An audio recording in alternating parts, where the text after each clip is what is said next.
Hola a todos y a todas, bienvenidos a este encuentro del curso del Discipulado Misionero del CAE, Centro Arquidiocesano de Evangelización, en el tema de la escatología. Estamos trabajando lo que pasa al final de nuestros días, al final de lo que pasará al final de los días de la creación. Estamos viéndolo desde un aspecto misionero, desde un aspecto de seguimiento de Jesús, desde un aspecto de discipulado. Y hoy vamos a trabajar un tema que nos concierne a todos, un tema del cual nadie se puede escapar, y es el tema de la muerte. No podemos hablar de escatología, no podemos hablar de juicio, no podemos hablar de seguimiento de Jesús como discípulos si no hablamos de muerte.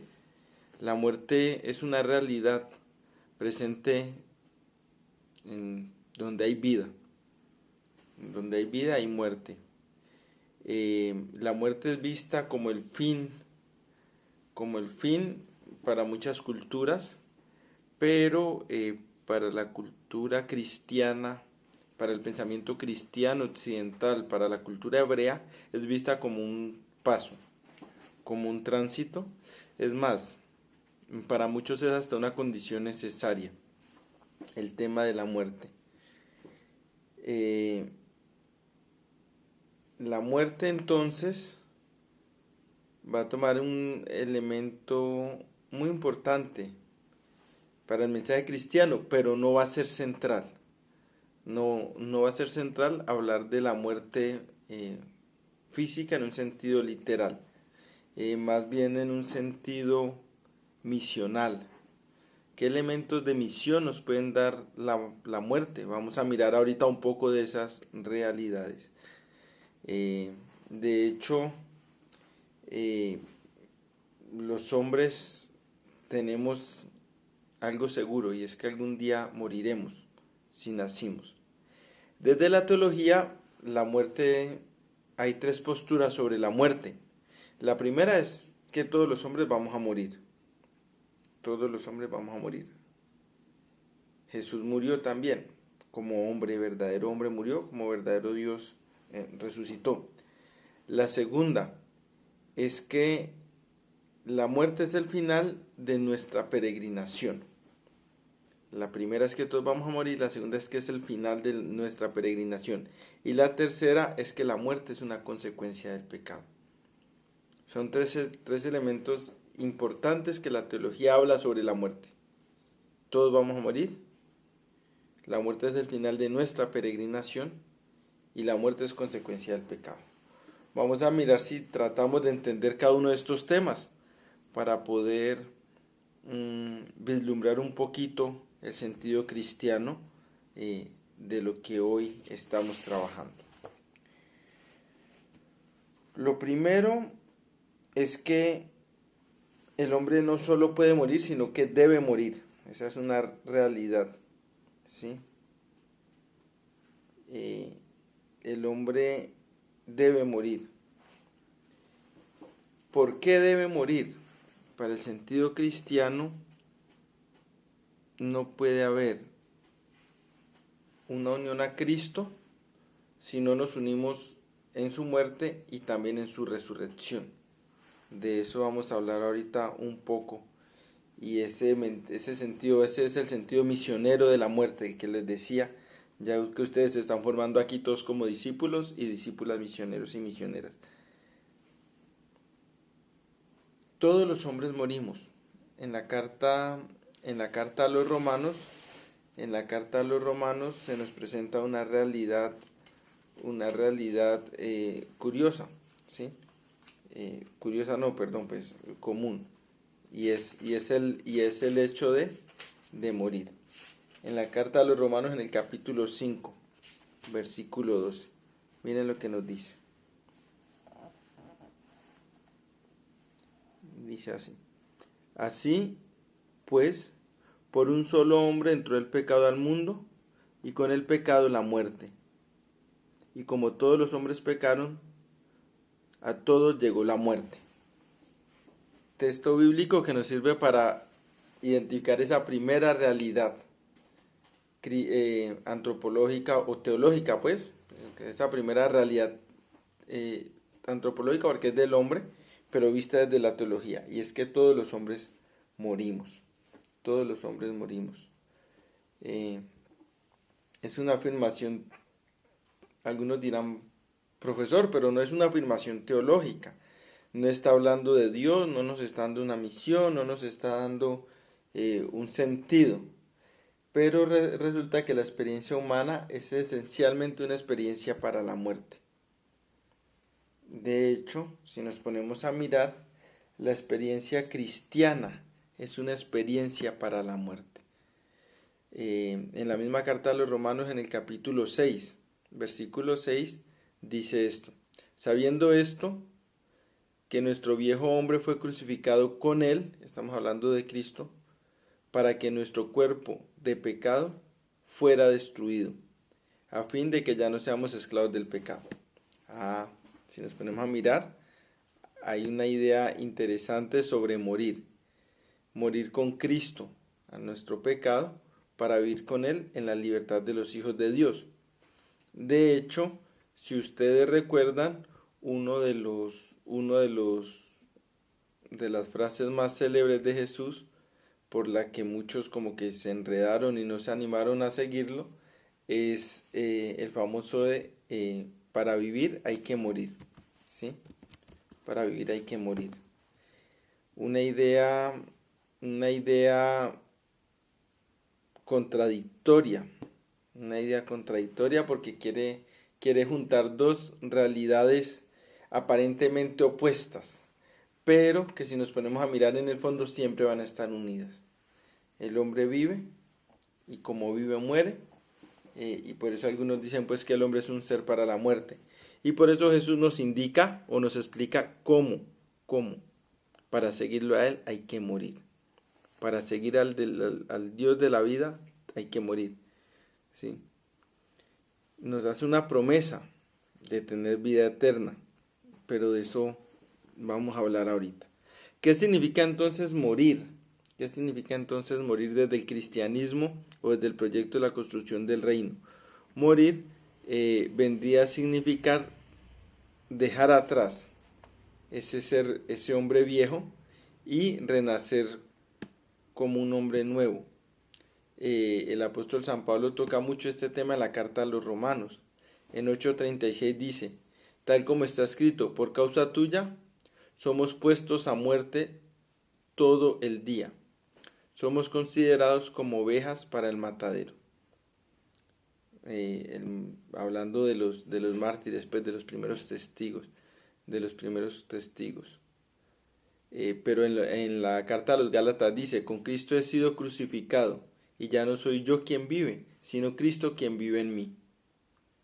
Y la vida que ahora vivo en la carne, la vivo por fe en el Hijo de Dios, el cual me amó y se entregó por mí. Y se entregó a sí mismo por mí. Una idea bonita. Ahorita Cristo murió, yo muero con Cristo, y así como Cristo vive, yo vivo con Él. De hecho, en el bautismo es un rito bonito eso. Ese es un aspecto bonito del bautismo. El bautismo nos hace renacer con Cristo. A través del agua bautismal, ya no somos nosotros, sino que es Cristo quien vive. Por eso nos ungen con el crisma. El crisma significa que ya somos cristianos, somos otros Cristos. Morir entonces a la condición de pecado para vivir en la condición de ser hijos de Dios, de ser herederos de Dios. En Gálatas 2:20 entonces nos habla de esa realidad. Para tener una vida nueva. Miren lo que dice en la carta a los Filipenses: pues para mí vivir es Cristo y morir es ganancia. Y ahí se está hablando de un sentido literal. Morir es ganancia porque es dejar atrás todo. Si Cristo es el pan de la vida, dice él en Juan 6, yo soy el pan vivo, bajado del cielo. Si Él es el pan de la vida y yo me uno a ese pan, ¿sí?, dejo atrás la muerte. Tengo que morir a ese hombre viejo para vivir en comunión con ese pan. Entonces, a la muerte no hay que tenerle miedo. Primero porque es lo más natural que hay del ser humano. tan natural como los deseos de reproducción, tan natural como el instinto de supervivencia, es la realidad de la muerte. Y segundo, porque desde un sentido misionero, desde un sentido de discípulo, Jesús nos invita a morir todos los días. De hecho, pues habla de la parábola del grano, ¿no? Si el grano de trigo no muere, eh, no habrá masa y por tanto no habrá pan. Y de hecho el trigo, el pan, se convierten en elementos eucarísticos, ¿Cómo se forma la masa para el pan? Muchos granitos de trigo se empiezan a moler con unas piedras grandotas y se van moliendo, eso echa una babita y luego se forma una masa. Así como los que les gustaba hacer arepas de maíz, nuestras abuelas empezaban en el pilón, darle, y los granitos de maíz se fundían en una sola masa. Asimismo, por eso Jesús dice hay que morir a la individualidad. Morir, no hay que tenerle miedo a ese elemento. Primero, todos vamos a morir, todos. Segunda forma de ver teológicamente la muerte. La muerte es el final de nuestra condición de peregrinos. Y aquí está hablando de un elemento eclesial bonito. La teología dice que la iglesia está presente de tres formas. En la forma de la iglesia peregrina, que somos nosotros, los bautizados que estamos en este mundo caminando. Vamos caminando a este mundo, por eso somos peregrinos. La segunda es la iglesia purgante. Las personas que nos adelantaron en el sueño eterno, ¿sí? Que ya partieron de este mundo, que hubo una división. Recuerden lo que hablábamos de los juicios particulares. Las personas que ya vivieron ese juicio y nos están esperando al último día, a la resurrección, a la parusía. Nosotros estamos también esperando. Esos que ya murieron se unen a la iglesia purgante, los que están esperando el último día, ya sea en el seno de Abraham o donde es el tormento. Y la tercera iglesia es la iglesia gloriosa o la iglesia triunfante, que es en el cielo los ángeles y los santos. Están con María Santísima allá en el cielo, también están esperando que todos lleguemos allá, Con la muerte entonces es el fin de nuestra condición de peregrinos. Ya no somos parte de la iglesia peregrina como bautizados, sino que hacemos parte de la iglesia purgante, esperando a la resurrección. ¿Por qué digo como bautizados? Porque el bautismo es un sacramento que imprime carácter. Nada nos quita nuestro ser de bautizados, nada. Ni el pecado, ni la deshonestidad, ni la envidia, ni la corrupción. Nada nos quita nuestro ser de bautizados. Y cuando morimos y vamos a esperar al purgatorio, llamado así pues por la tradición, lo esperamos, la segunda venida, como miembros de la iglesia. Ya no seríamos miembros de la iglesia que peregrina en este mundo, sino que seríamos miembros de la iglesia purgante, que está esperando la resurrección del último día. Nuestro estado de peregrinos finaliza, ¿sí? Esto quiere decir que con la muerte se acaba el tiempo de la acción, ya no podemos actuar. Con la muerte se acaba el tiempo de la acción. Por esa razón, una de las invitaciones más constantes de Jesús es: estén vigilantes y actúen. Hagan las cosas aquí, háganlas ahora. Por eso en el juicio a las naciones, lo que le hicieron a uno de mis hermanos, o lo que no le hicieron, me lo hicieron o no me lo hicieron a mí. Por eso cogió y le dijo al rico: tú tuviste la oportunidad y no viste al otro con amor. Entonces, con la muerte se acaba esa posibilidad de actuar. ¿Por qué? Porque actuamos en nuestro peregrinar. Una idea bonita. Por eso nosotros tenemos la bonita costumbre de orar por las ánimas del purgatorio. Esos cristianos que ya se nos adelantaron, pero que ya no tienen tiempo de actuar, porque el tiempo de actuar es el aquí y el ahora. Acuérdense de la idea de construcción del reino de los cielos. Segunda idea entonces, con la muerte se acaba nuestra peregrinación. Ya no somos más peregrinos. Y la tercera idea es que la muerte como consecuencia del pecado. La muerte como consecuencia del pecado. Vean,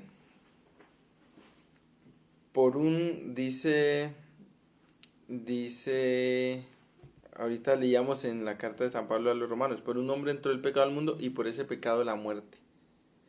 De hecho, cuando se celebra la solemnidad de la Asunción de la Santísima Virgen María, es eso, es que ella fue asunta al cielo, ya fue subida al cielo. ¿Por qué? Porque si fue inmaculada en el momento de su concepción, si no tuvo pecado en el momento de su concepción, no tuvo que sufrir la corrupción de la muerte. No tuvo que sufrir la corrupción de la muerte. Entonces, la muerte vista como una consecuencia del pecado. Por esa razón, en el Antiguo Testamento algunos hombres justos fueron elevados al cielo, ¿sí? Recuerdo aquí a Enoc, antes del diluvio, fue asunto al cielo, el profeta que subió al cielo en un carro de fuego, y para muchos Moisés, para la tradición judía, aunque no está en la Biblia, Moisés no llegó a la tierra prometida, porque cuando llegó su momento, Dios lo subió al cielo. Eso es lo que dicen los judíos por tradición, aunque no está en la Biblia. Igual pasa con María, creemos que fue asunta al cielo porque no tenía la corrupción del pecado. La muerte entonces como consecuencia del pecado. ¿Qué sucede con la muerte? Con la muerte hay entonces el fin de un ciclo, el del ciclo del peregrinaje, el ciclo de esta vida terrena, pero es el inicio de otro. No se acaba nuestra existencia con la muerte. Con la muerte empezamos un periodo de espera. ¿A qué esperamos? Esperamos a la resurrección, que en últimas es lo que estamos esperando los vivos y los muertos. De hecho hay teorías muy, muy bonitas sobre la muerte. El mismo Jesús bajó al infierno, ¿no? Al Sheol. Decimos en el credo, Sheol es la palabra griega para decir el lugar de los muertos. El lugar de los muertos. ¿Por qué? Si él no tenía pecados, él murió para asumir nuestra condición. ¿Sí? No se puede redimir lo que no se asume. Él asumió nuestra condición y por eso murió. Y hay unas explicaciones, ya son más desde los padres de la iglesia, algunas son muy místicas, muy, muy bonitas y piadosas, pero tienen un sentido lógico. Hay pinturas o obras de arte pues basadas en estos padres de la iglesia que dicen que Jesús bajó al Sheol. Sheol significa lugar de los muertos, para redimir a Adán, el primer pecador. Y hay cuadros hermosos con esa escena. Pero hay otras interpretaciones que dicen que en el credo dicen descendió a los infiernos o descendió al lugar de los muertos, donde están todos los muertos, para asegurarnos a través de esa expresión que Jesús verdaderamente murió. Porque con la resurrección se vence la muerte. Jesús en verdad se murió, porque habían varias doctrinas de la época que decían que él no se había muerto, que se había hecho el dormidito, se había hecho el muerto, luego se había despertado y se había ido a las Islas Canarias a vivir con María Magdalena. No, decir que Jesús fue al lugar de los muertos significa que murió de verdad. Hizo el mismo tránsito que hacemos nosotros. Se nos adelantó, pero es prenda y garantía de que con nosotros pasará lo mismo. Entonces, al discípulo no le debe dar miedo morir. Es más, Jesús nos invita a morir todos los días, para dejar atrás el hombre viejo y todos los días nacer como un hombre nuevo, más unido a Cristo. Ese es el sentido pascual. Todos los días tenemos que renovar nuestra Pascua. Y el proceso que Jesús vivió, el proceso que Jesús vivió de morir para resucitar, tenemos que hacerlo nosotros como bautizados todos los días. Que el Señor nos dé la sabiduría para aprender a morir y la fuerza para aceptar esta realidad en nuestra vida. Que el Señor los bendiga y los guarde. Feliz día para todos y para todas.